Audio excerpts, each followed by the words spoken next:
like a fire that burns so bright. I was day and you were night.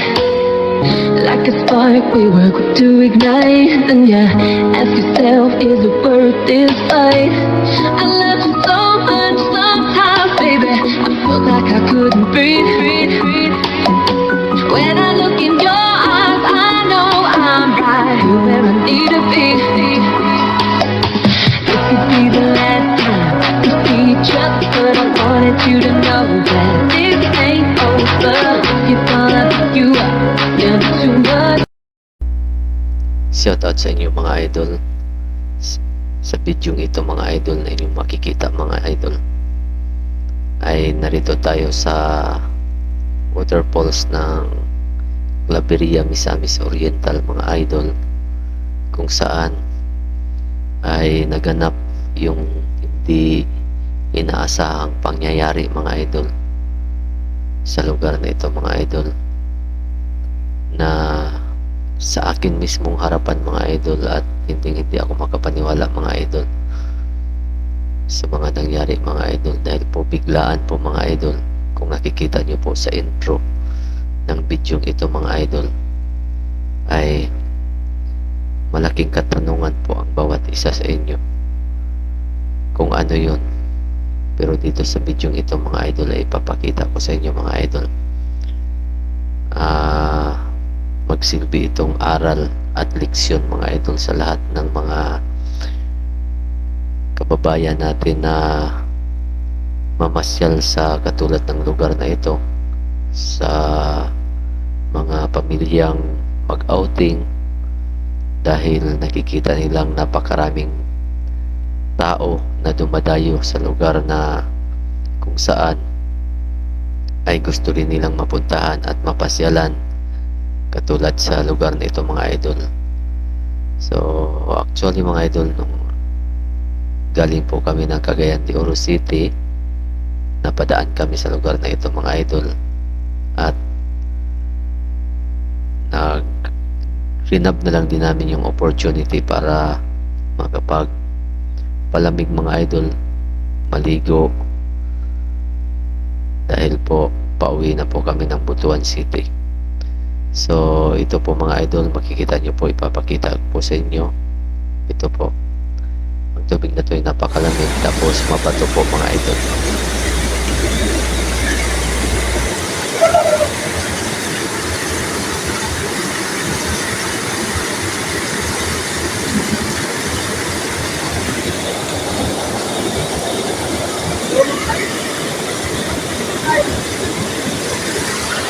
Matagaw. Oy, mabasa!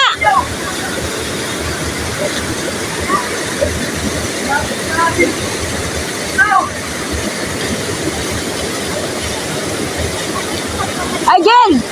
Ayaw pang sanina ka, hindi ka magbasa. Hindi ka magdalag basa.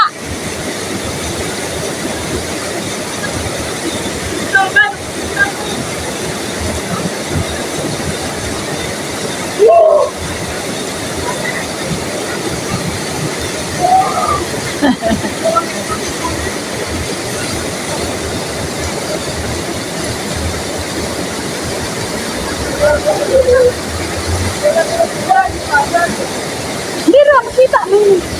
Makita mo. Makita mo ba?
Look.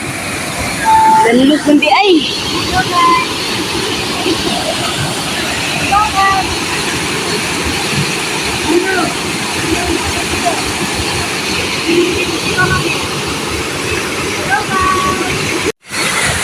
Oh, dansa.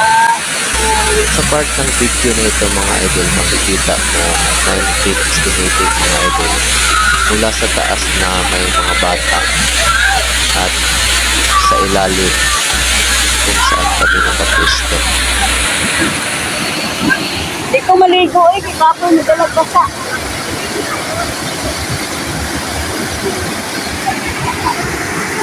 Muna karon lumalumag ligo, di makaagwanta sa grabe ka tugnaw. Grabe ka bugnaw, gid kay siya. Mabasa na mo cellphone, Jel.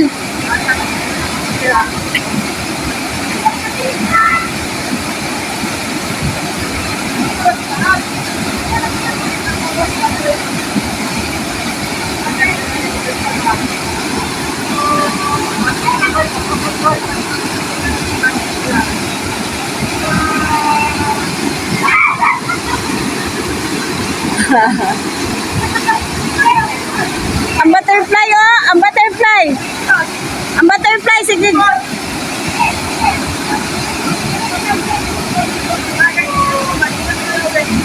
Ben! Butterfly, oh! Arjen! Arjen!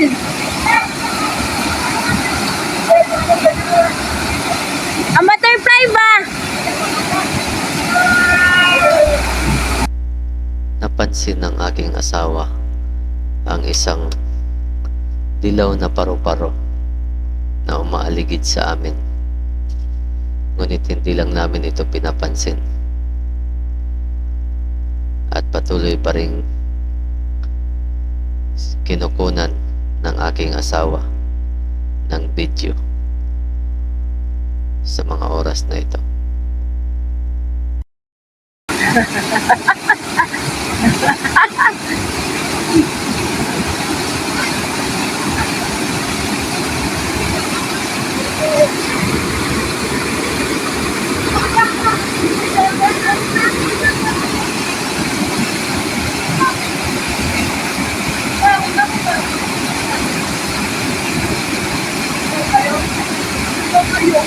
Yeah, ang butterfly, oh.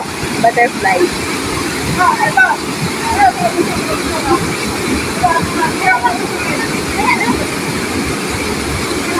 Butterfly, sunod-sunod. Ay, matamakan! Ang butterfly ba? Na! May stroke ko, may stroke ko. May stroke ka, Nes. Katog na, oh.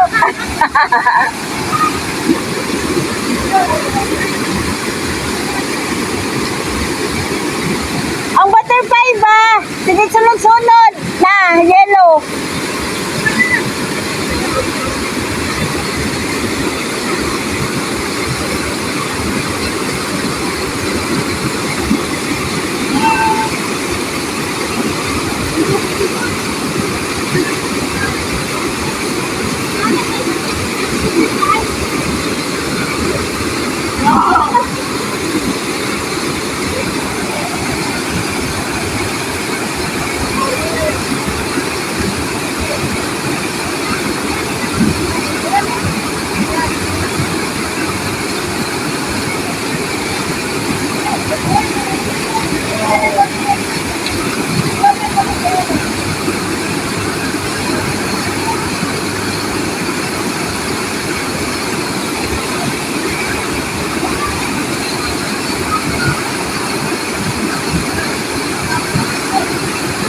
Dili na pag ito nga butterfly, ay sunod-sunod sa ila.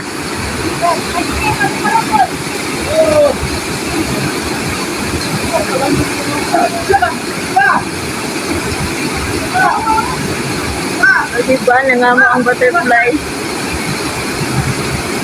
Dili na pag ito sunod-sunod.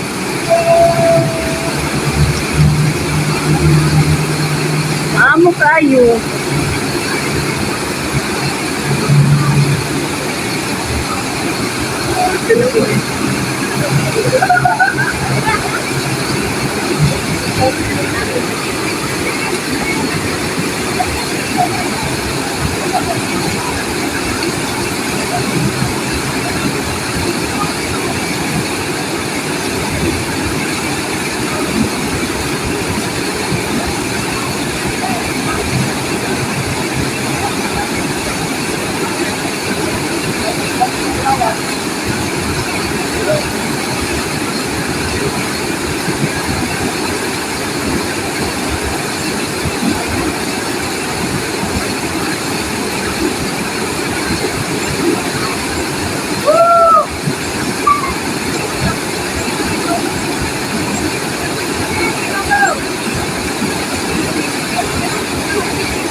Wala man siya nibuwag sa imo, Je.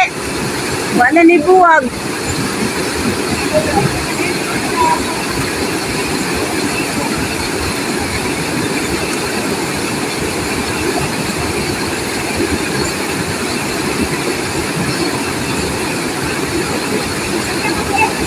Ang butterfly, wala nibuwag sa iya. Nangamo. Tugpan na sa gasa, oh.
Wala na, nilayo na siya.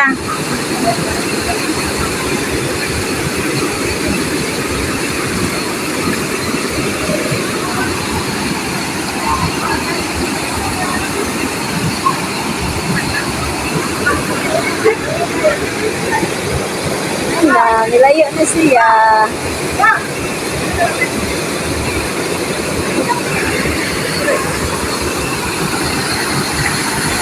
Ano, idool na po, idool na po, idool. Idool na sa siya. Idool na, idool.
dining tugtog.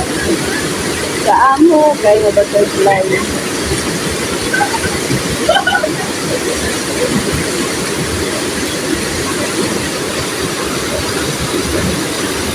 Bye bye.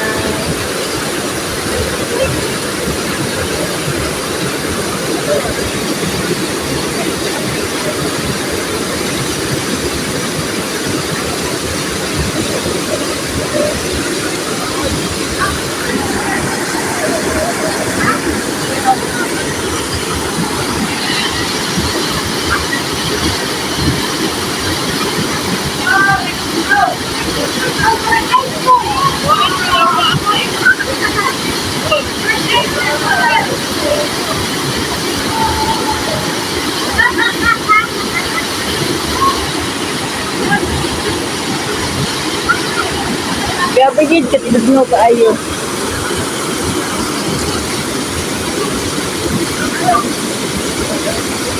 Dahil mong panga.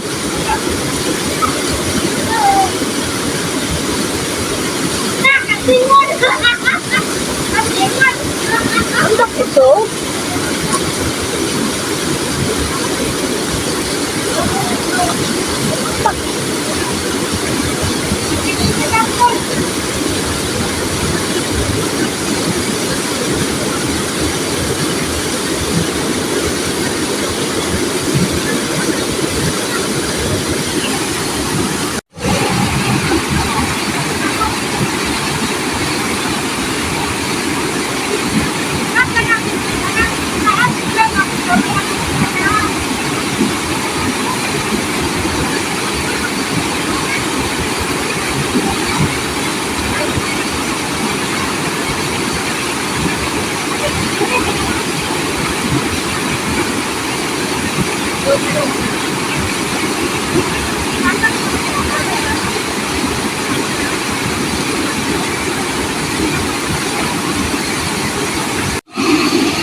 Massage na, massage.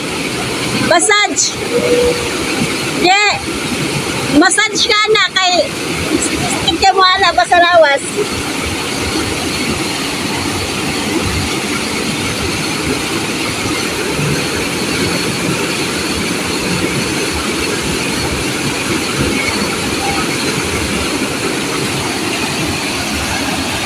Sabi ko bugno tayo.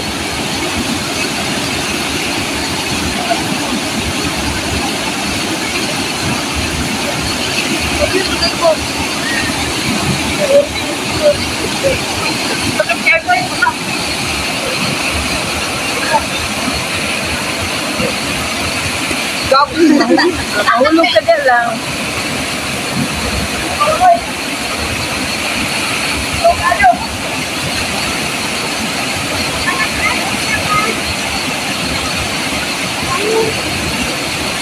Slide mo diya ha.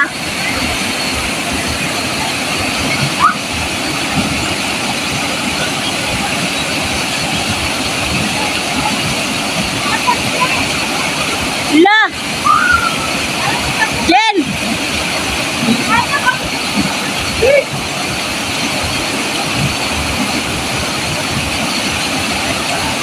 Lan!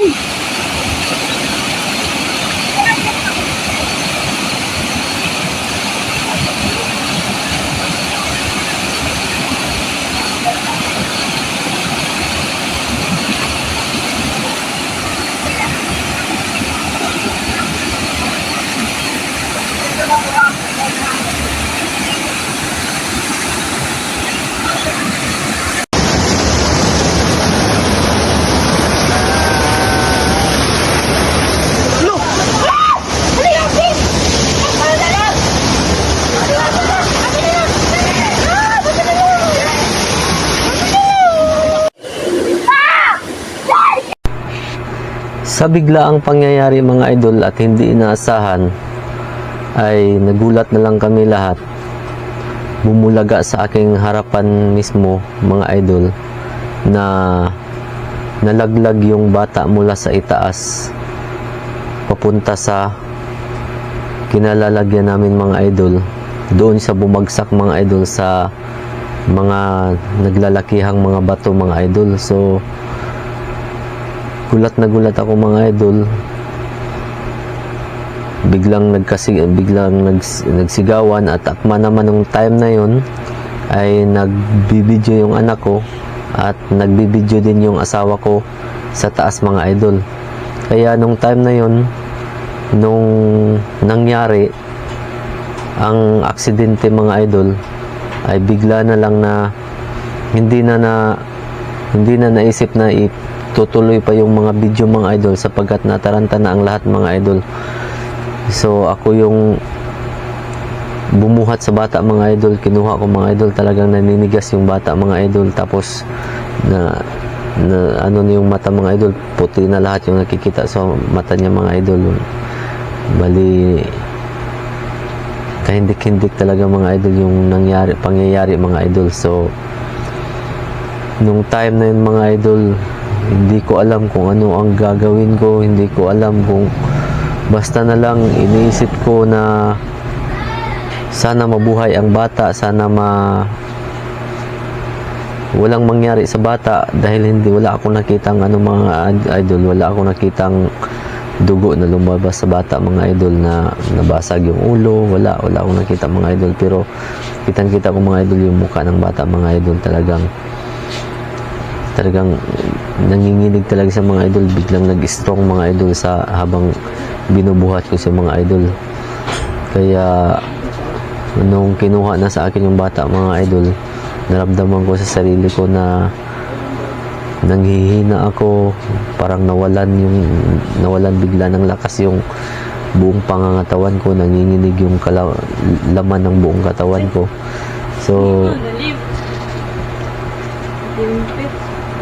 kaya sinasabi ko to mga idol sa mga oras na to, kasi magsisilbi po itong aral para sa mga pamilya na nakaugalian ng mag-outing, mag-banding, magsaya kasama ang buong pamilya, katulad sa pagligo, yung maliligo sa isang waterfalls, katulad niyan. So kung saan man pupunta, so maging maingat po sana tayo mga idol, tayong mga parents ay kailangan po natin talagang bantayan yung mga bata, tutukan natin yung mga bata. Huwag yung puro na lang kasiyahan yung iisipin natin dahil masaya tayo, dahil nakarating tayo sa lugar na yan, na isa sa mga dinadayo ng mga napakaraming mga tao. So nagiging masaya na tayo, napapabayaan na natin yung mga bata natin, yung mga chikiting natin. So ingat po lagi mga idol sa mga ganong mga sitwasyon mga idol, dahil hindi natin alam kung ano yung mangyayari. Hindi natin alam kung may darating bang mga sakuna, mga pagsubok na kailangan nating harapin. So kailangan talaga mga idol, unang-una sa lahat mga idol, bago tayo sumabak sa mga lakad na yan mga idol, sa mga special banding na yan mga idol, sa mga outing, ay kailangan po muna talagang manalangin tayo mga idol bago tayo alis. Humingi tayo ng saklolo sa mahal na Panginoon para patuloy tayong pag-ingatan. So itong mga idol, ginawa ko ang video na to mga idol para magiging aware ang lahat mga idol. Sa time mga idol na nakuna ng video mga idol, sa hindi sinasadya mga idol na sagip ng camera mga idol, yun lang talaga ang naipakita ko mga idol sa inyo, yung sa camera ng aking mga anak habang nagbibideo siya, at ang camera ng aking asawa na nasa taas siya nagbibideo. Biruin mo mga idol, yung binagsakan ng bata mga idol simula sa taas na hulog mga idol is estimated is 9 feet mga idol. Napakataas. Kung saan nakaupo yung beloved wife ko, hanggang doon sa ilalim ng aming kinalalagyan mga idol is 9 feet din mga idol. Ganon din yung kinatatayuan ng bata na nadulas siya mga idol, biglang bumagsak. Una talaga yung ulo mga idol. Kaya sobrang sakit sa dibdib mga idol sa mga pangyayari na yun, kaya nagdesisyon na kaagad kaming umalis agad para mapuntahan yung bata doon sa taas mga idol, kasi hindi na kaagad ako nakakilos mga idol. At the time mga idol na kinuha na nila sa akin yung bata habang karga-karga ko mga idol, hindi na kaagad ako nakakilos kasi mukhang nawalan ako ng lakas mga idol nung mga time na yun. At nung umakyat na kami sa taas mga idol, hindi na namin abutan yung bata kung ano na nangyari. So I pray na sana okay lang yung bata. Hindi ko pa po alam kung ano yung kalagayan niya ngayon mga idol, kaya nakikiusap ako mga idol doon sa mga makapanood sa bidyong ito. Kung nabalitaan niyo po mga idol ang pangyayaring ito mga idol dyan sa Claveria, Misamis Oriental mga idol, sa dinadayo ng maraming mga tao mga idol na naliligo dyan sa Misamis Oriental, dyan sa Claveria mga idol. Hindi ko lang alam kung anong pangalan nyo ng waterfalls na yun mga idol. Basta sa lahat ng makapanood nito at makabalita sa nangyari mga idol, pwede po mga idol mag-message kayo sa akin mga idol para makumusta ko na makumusta ko rin po mga idol kung ano na yung kalagayan ng bata mga idol. Gusto ko ring malaman mga idol kung okay lang ba talaga siya or ano na nangyari sa kanya, kung saan siya hospital idinala mga idol, para kahit papaano kung sakaling may tulong man tayo mga idol ay ipapaabot po natin sa bata na yun mga idol, lalong-lalo na sa mga parents mga idol, sa mga loved ones. Kasi yung mga bata na yun mga idol na nasa taas mga idol, iniisip ko na, tinitingnan ko na habang nagpipicture sila sa taas mga idol, iniisip ko na naku, baka malaglag po itong mga batang ito. Bakit ba nasaan mga magulang nito? Hindi natin inaasahan mga idol. Nakakagulat na pangyayari, nakakakilabot na pangyayari nung mga time na yun mga idol, na nakapagpapahina sa akin bigla mga idol. Parang nawala ng lakas yung buong katawan ko dahil sa sobrang shock ako mga idol. Hanggang ngayon mga idol, talagang yung isipan ko,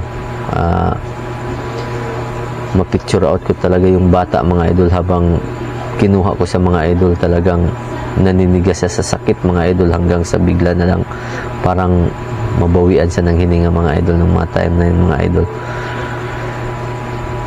Kaya nanawagan po ako kung sakaling sino mang nakabalita sa mga time na yun, sa mga pangyayaring yun, at alam kung ano ng kalagayan ng bata, kung kumusta ng bata, sana po ipaalam nyo kaagad sa akin, mag-message kayo sa akin para at least kahit papaano mapanatag din yung loob ko kung okay ba na ba siya o wala ba talagang masamang nangyari sa kanya, para kahit papaano mga idol, kahit konti man lang mga idol, pwede natin matulungan man mga idol. Dahil tuloy-tuloy pa din po naman tayo sa pagcha-charity natin mga idol, sa tulong ng mga team Taghirap mga idol, na mga sponsors mga idol. So baka may maitulong din po kami mga idol. So ipaalam nyo po sa amin mga idol, paalam nyo po sa akin mga idol, mag-message po kayo sa comment box mga idol kung okay lang bang ang bata, kung ano na ang kalagayan, kung kumusta na ba siya, para at least kahit papaano, kahit konting tulong ay maipaabot natin sa kanila mga idol. So yun lang mga idol, ang pinaka-concern ko sa lahat nito mga idol, dapat ingat lang po tayo parati. Yung mga anak natin, huwag natin pabayaan. Kung sakaling nasa outing tayo, nasa galaan tayo, kasama natin yung mga anak natin, talagang wag na nating pababayaan mga idol, para hindi na maulit yung pangyayari kanina mga idol. So hanggang dito na lang mga idol, maraming salamat sa panonood. Hintayin ko po yung comment nyo mga idol, sana po makarating to sa mga pamilya ng bata na naaksidente na binuhat ko mga idol.